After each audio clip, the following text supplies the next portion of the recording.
un papier et vous notez les sourates et versets que je vais citer.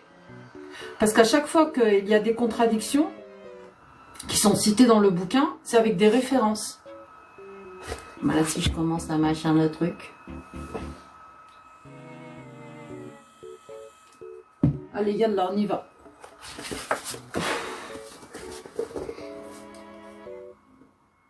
Alors, quand Allah réfute sa propre version de la prophétie islamique, Allah a-t-il désigné et envoyé des anges en tant que messagers avant Mohammed?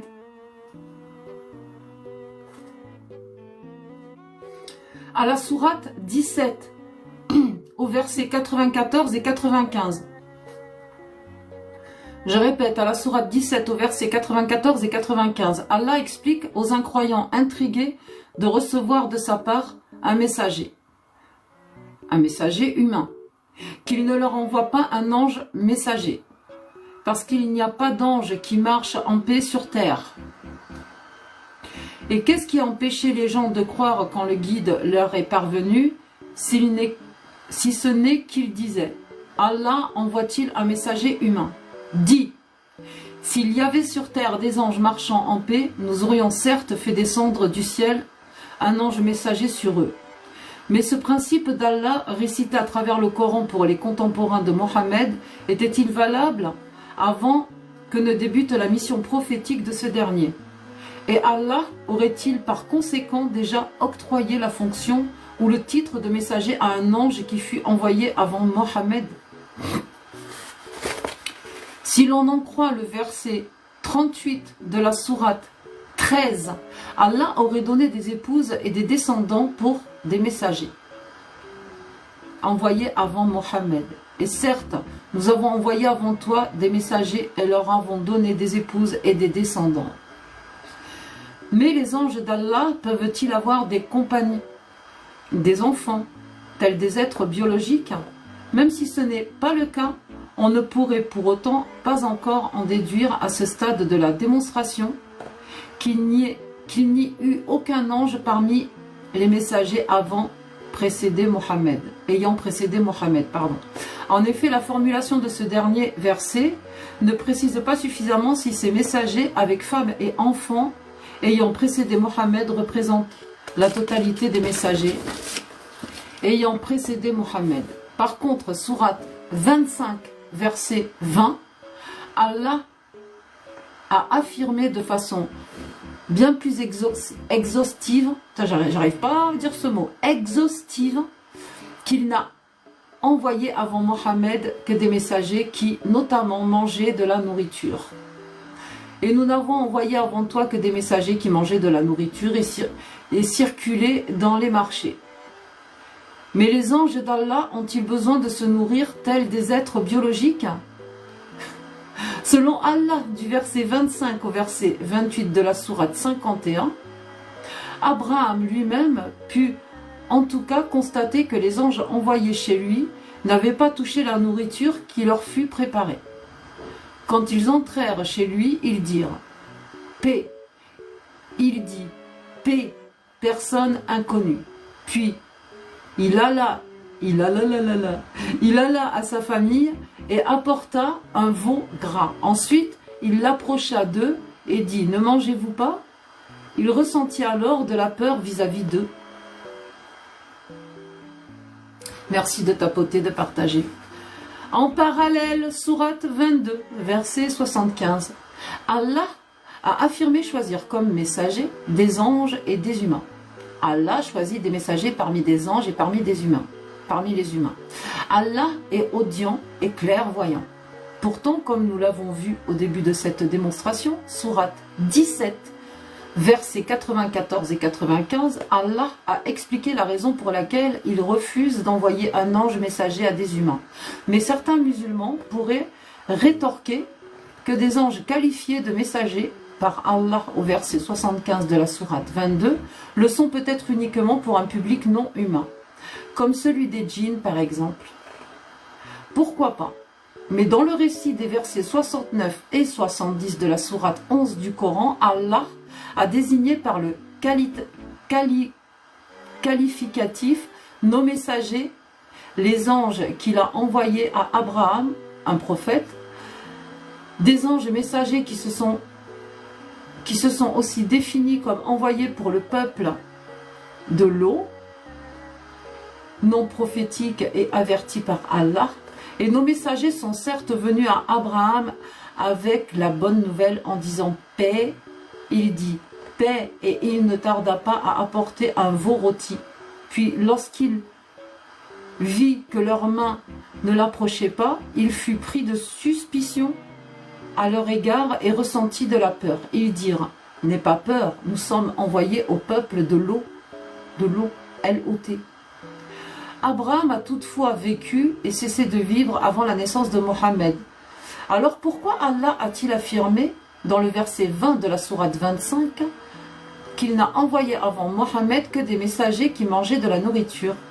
Ce récit des versets 69 et 70 de la sourate 11 du Coran démontre manifestement qu'avant Mohammed, des anges qui ne devraient pourtant pas manger de nourriture ont été désignés et envoyés comme messagers par Allah. 27. Voilà. Est-ce que je m'arrête là ou je continue? Parce que là, on arrive à Iblis a-t-il été un des anges d'Allah? Ça vous intéresse ou pas? Non, c'est l'eau, L-O-T. Il n'y a pas de E à la fin.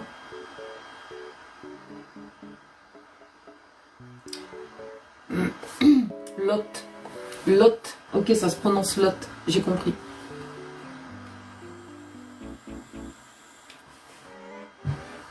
J'attends les réponses dans les commentaires. Je suis en train de regarder mes écrans. Peut-être faire ces deux chapitres systématiquement, chacun à un. On va tourner, tralala. 27. Je vais m'arrêter. Je vais lire le truc de Iblis, ça m'a l'air pas mal. Vous voulez que je lise ou pas? Je sais pas, j'attends en commentaire que vous me répondiez, je vois pas les réponses. Je vois un oui, j'attaque. Ok. Je continue. Oui, peut-être voulez-vous les mêmes vues que Casus. Oh là là, je fais pas de compétition, moi, putain. On est tous ensemble. Casus, c'est ma copine. Je fais pas de compète avec Casus et les autres qui font des lives. On est tous différents, on fait nos lives. Et ça s'arrête là. Ah, si vous n'êtes pas content de mes lives, restez pas. Donc je continue. Chapitre 27. Iblis a-t-il été un des anges d'Allah? Dans les 7 récits suivants, appartenant chacun à sa sourate respective dans le Coran, Allah décrit le moment où Iblis refusa d'obtempérer à l'ordre qui lui a été donné de se prosterner devant Adam. Adam. Je ne suis pas chrétienne, je suis athée.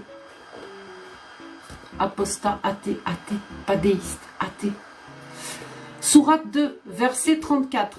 À vos stylos, à vos papiers, amen. Et quand nous avons dit aux anges, prosternez-vous devant Adam, ils se prosternèrent à l'exception d'Iblis qui refusa, n'est-ce pas? Fut arrogant et fut parmi les mécréants. Sourate 7, versets 11 et 12. Nous vous avons créé, puis nous vous avons donné une forme, puis nous avons dit aux anges, prosternez-vous devant Adam. Ils se prosternèrent, à l'exception d'Iblis, qui ne fut pas de ceux qui se prosternèrent. Allah dit, qu'est-ce qui t'empêche de te prosterner quand je te l'ai commandé? Iblis dit, je suis meilleur que lui, tu m'as créé de feu, alors que tu l'as créé d'argile.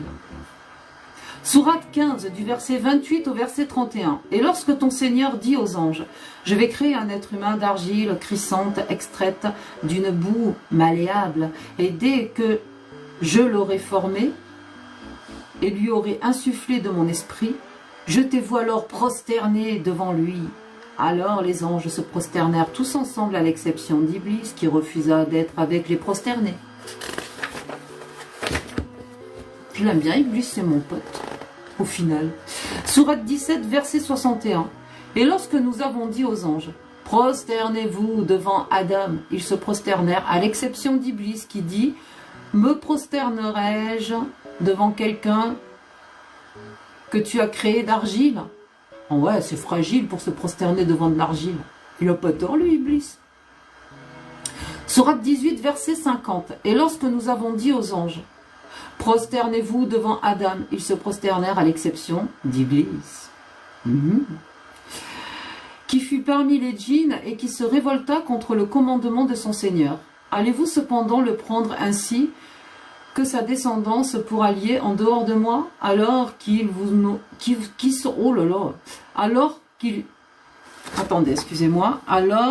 sont ennemis. Quel mauvais échange pour les injustes. Sourate 20, verset 116.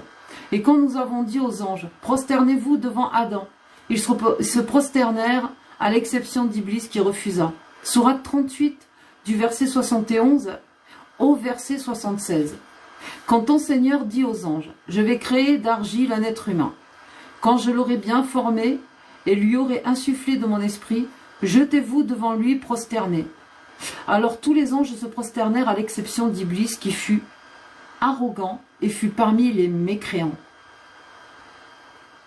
Allah dit, ô Iblis, qu'est-ce qui t'a empêché de te prosterner devant ce que j'ai créé de mes mains? Es-tu arrogant ou te considères-tu parmi les hauts placés? Iblis dit, je suis meilleur que lui. Tu m'as créé de feu et tu l'as créé d'argile.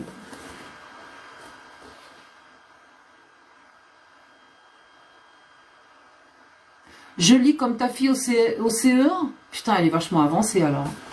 Systématiquement, dans chacun de ces récits, Allah précise qu'il a seulement demandé aux anges de se prosterner devant Adam.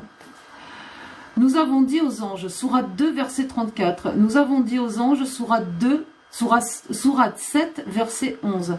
Ton Seigneur dit aux anges, sourate 15, verset 28. Nous avons dit aux anges, sourate 17, verset 61. Nous avons dit aux anges, sourate 18, verset 50. Nous avons dit aux anges, sourate 20, verset 116. Et ton Seigneur dit aux anges, sourate 28, verset 71. Dans aucun de tes récits, Allah n'a prétendu, ne serait-ce qu'une seule fois, s'être adressé aux anges et à Iblis, ou aux anges et aux djinns, ou encore aux anges et à un djinn, à moins qu'Allah n'ait délibérément choisi d'être systématiquement imprécis dans chacun de ces 7 récits. Nous avons légitimement pensé que ceux qu'il nomma anges ne furent alors ni plus ni moins que des anges. Dans la continuité de chacun de ces 7 récits où Allah a demandé aux anges de se prosterner devant Adam, Allah affirme que les anges se prosternèrent à l'exception d'Iblis. Cette présentation des faits que l'on retrouve donc aussi à 7 reprises dans le Coran donne l'impression qu'Iblis était alors considéré comme un ange par Allah lorsqu'il désobéit à ce dernier. Excusez-moi de mes défauts de lecture, parce que je suis quand même une Française de papier, une blédarde. Pourtant, sourate 16, au verset 49 et 50, Allah a parlé de ces anges qui font ce qui leur est commandé. Et c'est devant Allah que se prosterne tout ce qui est dans les cieux et tout ce qui est sur la terre, comme un animal qui marche, ainsi que les anges, eux qui ne sont pas arrogants. Refusés, merci. Qui ne sont pas arrogants. J'ai les yeux partout. Ils craignent leur Seigneur au-dessus d'eux et font ce qui leur est commandé. Dès lors, pourquoi Allah a-t-il précisé à cette reprise dans le Coran qu'Iblis a désobéi à un ordre qui fut adressé aux anges? Et pourquoi y avoir parlé 7 fois d'anges qui se prosternèrent à l'exception d'Iblis? Pour contourner ce problème, certains musulmans affirment qu'Iblis n'était pas considéré comme un ange par Allah, car il aurait la nature d'un djinn selon 2 récits coraniques. Sourate 18, verset 50. Allah a ainsi dit que les anges se prosternèrent à l'exception d'Iblis qui fut parmi les djinns. Mais avec ce que nous venons de voir jusqu'alors dans cette démonstration, comment savoir si cette dernière expression coranique aurait davantage le sens? Iblis refusa de se prosterner avec les anges parce qu'il est par nature un djinn, que le sens Iblis refusa de se prosterner avec les autres anges dont il faisait jusqu'alors partie car il se mit dans le camp des djinns. Dans la sourate 7 au verset 12, Allah prétend qu'Iblis a dit « Tu m'as créé de feu ». ce qui pour certains musulmans peut renvoyer à la parole d'Allah du verset 15 de la sourate 55. Et Allah a créé les djinns de la flamme d'un feu sans fumée. Mais si pour Allah le rôle de l'allégeance d'un ange est davantage une question de statut que de nature, alors Iblis,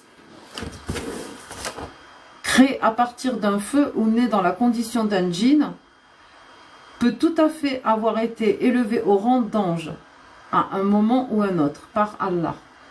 En outre, Allah n'a précisé nulle part dans le Coran que les anges ont été créés d'une manière précise, autre que le feu, ou qu'ils n'ont pas été créés par le feu. Seuls des témoignages humains extérieurs au Coran avancent des matières qui corroborent cette dernière hypothèse. On peut donc imaginer deux alternatives à la question de savoir si Iblis fut un ange pour Allah au moment où il choisit de refuser de se prosterner devant Adam. Le problème, c'est que chacune de ces deux alternatives démontre qu'Allah se retrouve lié à un paradoxe. Soit Iblis était un ange d'Allah, mais dans ce cas, on se demande bien pourquoi Allah ne sait pas se faire obéir par un de ses anges pourtant créés pour le servir et censé faire que Allah leur commande.